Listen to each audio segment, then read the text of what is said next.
Hi tears, welcome back. எல்லாரும் எப்படி இருக்கீங்க? நல்லா இருக்கீங்களா?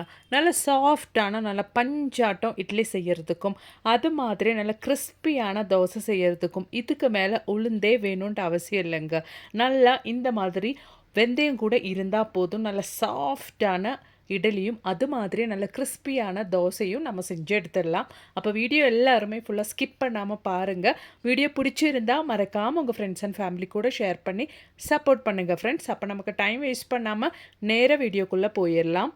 அப்போ தான் அதுக்காக வேண்டிட்டு நான் இந்த ஒரு பவுலில் தாங்க மெஷர் பண்ணி எடுத்திருக்கேன். 2 கப் அளவுக்கு பச்சரிசி எடுத்திருக்கேன். பச்சரிசி நம்ம நல்லா வாஷ் பண்ணி எடுத்துடலாங்க. அதுக்கப்புறமேட்டு தான் நம்ம ஊற வைக்க போகிறோம். இங்கே நம்ம சுத்தமாகவே உளுந்து சேர்த்து கொடுக்க போகிறது கிடையாது. அதுக்கு பதிலாக நம்ம இங்கே எடுக்க போகிறது ஒரு 1/4 பவுல் அளவுக்கு பாசிப்பயிர் தாங்க. பாசிப்பயிர் சேர்த்து நம்ம மாவு ரெடி பண்ணும்போது நல்லா சாஃப்டாக நல்ல பஞ்சாட்டமே நமக்கு இட்லியும் தோசை எல்லாம் செஞ்சு எடுத்துடலாங்க. அது சாப்பிடும்போது அதில் உளுந்து சேர்க்கலன்னு யாருமே சொல்ல மாட்டாங்க. அவ்வளோ பர்ஃபெக்டாக நம்ம ரெடி பண்ணி எடுத்துடலாம். அவ்வளோதான், நம்ம பச்சரிசியும் அது மாதிரி பாசிப்பயிரும் எடுத்துட்டோம். நம்ம எடுத்த இந்த அளவெல்லாம் நீங்கள் எடுக்கிற பாத்திரத்துக்கு தகுந்த மாதிரி நீங்கள் கரெக்டாக எடுத்துக்கோங்க. நல்லா வாஷ் பண்ணி எடுத்ததுக்கு அப்புறமேட்டு ஊற வைக்கிறதுக்காக அதில் நம்ம தண்ணி ஊற்றிட்டோம். அப்போ தான் நமக்கு கரெக்டாக அந்த ஒரு ஊறின தண்ணியிலே அந்த பச்சரிசியும் பாசிப்பயிரும் அரைச்சி எடுக்க முடியும். அதுக்கப்புறமேட்டு நம்ம பேட்டருக்கு தேவையான வெந்தயம் நம்ம தனியாக தாங்க ஊற வைக்க போகிறோம். அது இந்த மாதிரி ஒரு பவுலில் நான் 2 டேபிள் ஸ்பூன் அளவுக்கு வெந்தயம் தாங்க எடுத்திருக்கேன். வெந்தயம் நல்லா வாஷ் பண்ணிவிட்டு அது கூட நம்ம ஊற வச்சிடலாம். வெந்தயம் நம்ம ஊற வைக்கிறதுக்காக வைக்கிறது ஃப்ரீசரில் தான்.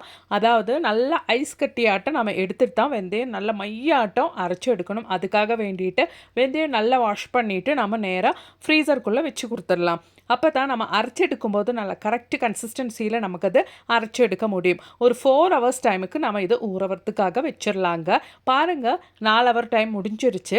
இப்போ கரெக்டாக நமக்கு ஃப்ரீசரில் வச்ச வெந்தயம் நல்லா ஊறி வந்துருச்சு. அது மாதிரி நம்மளோடது பச்சரிசியும் பாசிப்பயிரெல்லாம் நல்லாவே ஊறி வந்துருச்சுங்க. இப்போ ஃபஸ்ட்டு நம்மளோடது வெந்தயம் நல்லா மையாட்டம் அரைச்சி எடுத்துடலாம். அதுக்காக வேண்டிட்டு அந்த ஐஸோடவே நம்ம வெந்தயம் போட்டுடலாங்க. அதனால தான் நம்ம ஆல்ரெடி வெந்தயம் வாஷ் பண்ணிவிட்டு ஊற வைக்கிறதுக்காக தண்ணி ஊற்றணும். இப்போ நமக்கு பிரச்சனையே இல்லாமல் அந்த ஒரு ஐஸ் கட்டியிலே நம்ம அரைச்சி எடுத்துட்டோம். பாருங்கள், இந்த கன்சிஸ்டன்சியில் நல்லா அரைச்சி எடுக்கணுங்க. நல்லா மையாட்டம் இந்த ஒரு கன்சிஸ்டன்சியில் தான் நீங்கள் வெந்தயம் அரைச்சி எடுக்க வேண்டியிருக்கும். பாருங்கள், இதுக்கப்புறமேட்டு நம்ம ஆல்ரெடி ஊற வச்சுருந்த பாசிப்பயிரும் அது மாதிரி பச்சரிசி கூட அரைச்சி எடுத்துடலாம். நம்மளோட அரிசியும் பாசிப்பயிரும் நல்லா ஊறி வந்திருக்குது. இந்த ஊறின தண்ணியிலே நம்ம மிக்ஸி ஜாரில் போட்டு நல்லா அரைச்சி எடுத்துடலாம். நீங்கள் பச்சரிசியும் அது மாதிரி பாசிப்பயிரும் அரைக்கும் போது ஃபைனாக அரைக்கணுன்ட்டு அவசியம் இல்லைங்க. கோர்ஸாகவே அரைச்சி எடுத்தால் போதும். பாருங்கள், நம்மளோட பச்சரிசியும் அது மாதிரியே பாசிப்பயிரும் நல்லபடியாக கோஸாக அரைச்சி எடுத்துட்டோம். அதுக்கப்புறமேட்டு நம்ம ஒரு பவுலுக்கு இது ட்ரான்ஸ்ஃபர் பண்ணிடலாம். அந்த பவுலுக்கு முதல்ல நம்ம அரைச்சி எடுத்த வெந்தயம் நம்ம ஊற்றிடலாங்க. வெந்தயம் போட்டதுக்கு அப்புறம் தான் நம்ம அரைச்ச இந்த ஒரு அரிசி பேட்டர் கூட நம்ம ஊற்ற போகிறோம். அவ்வளோதான், வெந்தயத்து கூட நம்மளோட அரைச்ச பேட்டர் கூட நம்ம ஊற்றிட்டோம். அதுக்கப்புறமேட்டு தேவையான அளவுக்கு உப்பு கூட நம்ம இந்த ஒரு டைமில் சேர்த்துட்டு கையாலேயே நல்லா நம்ம மிக்ஸ் பண்ணி கொடுத்துடலாங்க. அப்போ தான் நமக்கு நம்மளோட பேட்டர் நல்லா கரெக்ட் கன்சிஸ்டன்சியில் நமக்கு ரெடியாகி கிடைக்கும். அதுக்காகத்தான் கை நல்லா வாஷ் பண்ணிவிட்டு நீங்கள் மிக்ஸ் பண்ணி விட்டுட்டிங்கன்னா கையில் இருக்கிற குட் பாக்டீரியாஸ் நம்மளோட பேட்டர் நல்லா புளிக்கிறதுக்காக ஹெல்ப் பண்ணுங்க. அவ்வளோதான், நல்லா மிக்ஸ் பண்ணிவிட்டு நம்ம இதை மூடி வச்சிடலாம். நான் ஓவர் நைட்டு தான் இந்த ஒரு பேட்டர் ரெஸ்ட் பண்ணுறதுக்காக வைக்கிறேன். ஏன்னா இது காலையில் பிரேக்ஃபாஸ்ட்டுக்காக தான் நான் ரெடி பண்ணிகிட்டு இருக்கிறேன். அதனால் ஓவர் நைட் நான் இந்த ஒரு பேட்டர் ரெஸ்ட் பண்ணுறதுக்காக வைக்கிறேங்க. அதுக்கப்புறமேட்டு நம்ம காலையில் பார்க்கலாம் பேட்டர் எப்படி நல்லா பொந்தி வந்திருக்குது அப்படின்றது. பாருங்கள், உளுந்தே சேர்க்காமல் வெந்தயம் அது மாதிரியே பாசிப்பயிரும் சேர்த்து நல்ல பர்ஃபெக்டான கன்சிஸ்டன்சியில் நம்மளோட பேட்டர் இங்கே நல்லாவே பொந்தி வந்திருக்குது. இந்த ஒரு பேட்டர் பார்த்தா யாருமே சொல்ல மாட்டாங்க இந்த ஒரு பேட்டரில் நம்ம உளுந்து சேர்க்கல, அதுக்கு பதிலாக பாசிப்பயிரும் வெந்தயம் சேர்த்து அரைச்சி எடுத்துருக்கோம் அப்படின்றது. அவ்வளோ நல்லா பஞ்சாட்டம் கரெக்டான பதத்தில் நம்மளோட பேட்டர் பொந்தி வந்திருக்குதுங்க.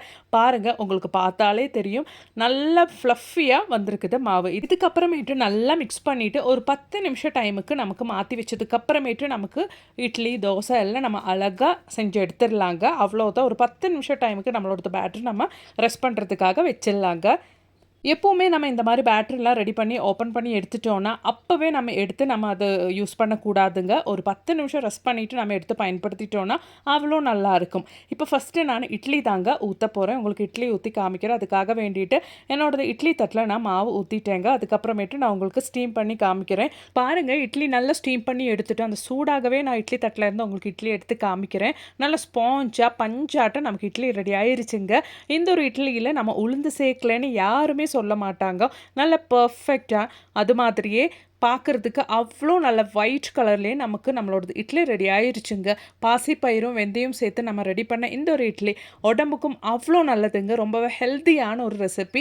நீங்கள் எப்பவுமே உளுந்து சேர்த்து இட்லி செய்யறதுக்கு பதிலாக ஒரு சேஞ்சுக்காக இந்த மாதிரி கூட நீங்கள் ட்ரை பண்ணி பாருங்கள். டேஸ்ட்டும் அவ்வளோ நல்லாயிருக்கும்.